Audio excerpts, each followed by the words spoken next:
Now, one big story that everyone talked about was the Dobbs decision, where the Supreme Court reversed Roe v. Wade.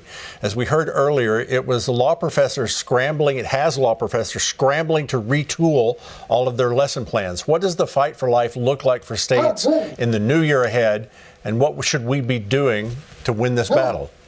Yeah, I think what we're going to see is we're going to see a fight legislatively at the state level in all of the red states to limit or completely do away with abortion, the right to, quote unquote, right to abortion in those states. And I think it is interesting from a legal perspective because this was a right created out of whole cloth by the Supreme Court. And I do agree with the legal scholars. We're looking at rights in a very different way. They're not created by the Supreme Court. And I think this area of jurisprudence is ripe for a lot of development.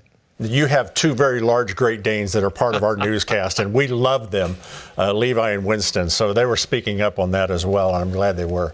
Now, many Americans may not be aware of this, but it's Kwanzaa, and thankfully, Kamala Harris remembered to share her thoughts with us. Here it is. Growing up, Kwanzaa was always a special time. We came together with generations of friends and family and neighbors. There were never enough chairs, so my sister and I and the other children would often sit on the floor. All right, so let me put this in perspective and do a little fact checking. Kamala and Joe Biden shared the same favorite principle, which is of interest in both of their remarks. This is a childhood memory of hers from her earliest days. Now, she was born before Kwanzaa was invented in 1966. And she and Joe seem to be recalling a holiday that became widely known in the 1980s when she would have been in her 20s, long after she'd be sitting on the floor as a child. Now, facts and timelines have never been a priority for the administration. Do they have some sort of shared collective memory that's happening here? Yeah, their collective memory is called pandering. It's whatever they can do to pander to any particular group on any given occasion. I think we also need to remember that Kwanzaa was invented by a man by the name of Maulana Karenga, and Karenga was convicted of kidnapping, torturing, brutally beating with electrical cords, burning the flesh of two black women. He spent time in prison for that. That's the creator of Kwanzaa. Well, that just puts it in a whole new light. Thanks for that information, Mark. The new Inflation Reduction Act kicks in next week, and it appears it will help every American contribute more of our paycheck in fuel costs and taxes. Now it also affects our 401k. Is there any way, Mark, that we could have members of Congress live under the same burden they place on the people they claim to represent?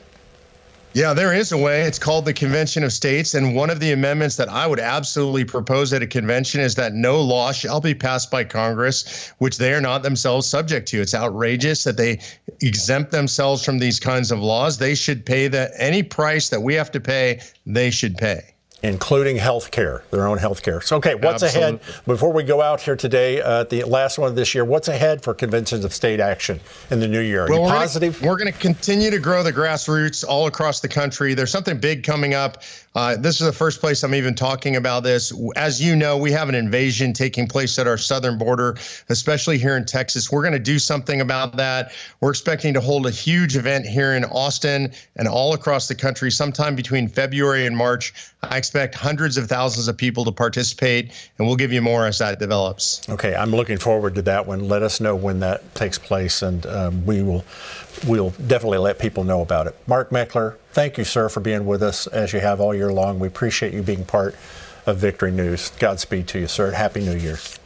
God bless. Fior? Greg, some sobering and tense moments for an American pilot as they flew over the South China Sea on December 21st.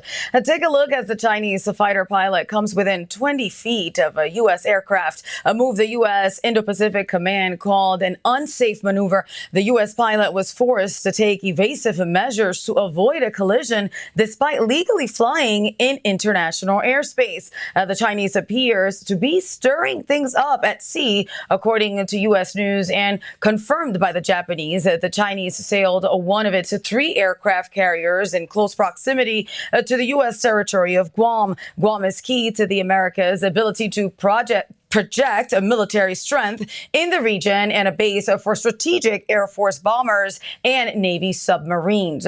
Chinese state news reportedly described the deployment as a warning to the U.S. against recent behavior that has outraged Beijing, such as military support of Taiwan.